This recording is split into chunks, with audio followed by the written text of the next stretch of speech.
नमता हर रटत रटत सुनाए मैया भोरही से भइल गधा बेरा।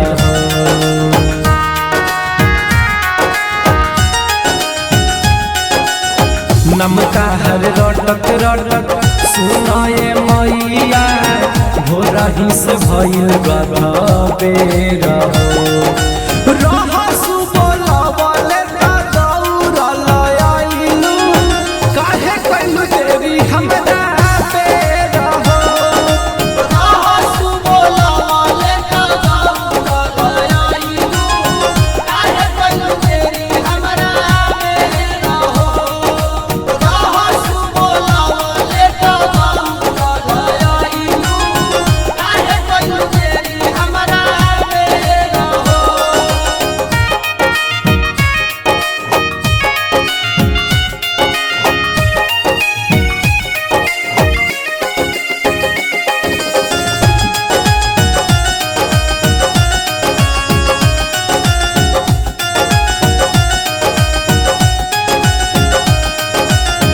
गैया के गोबारा से आंगन लिपवनी कुश के चटैया पयासन लगवनी।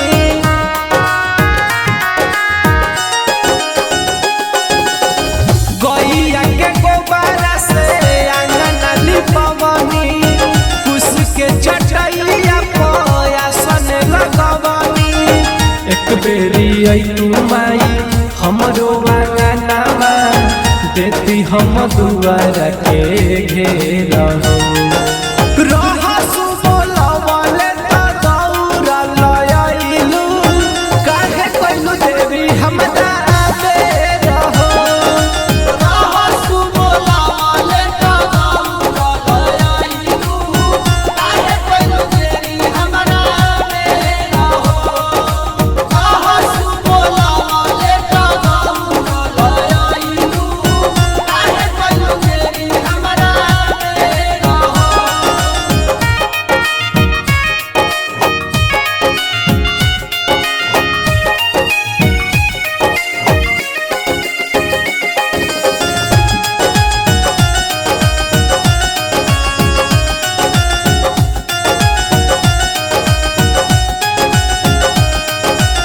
लवंग के छाक देबो अढ़ब के हरावा कबरू की रथ माई हमारा दुआरावा।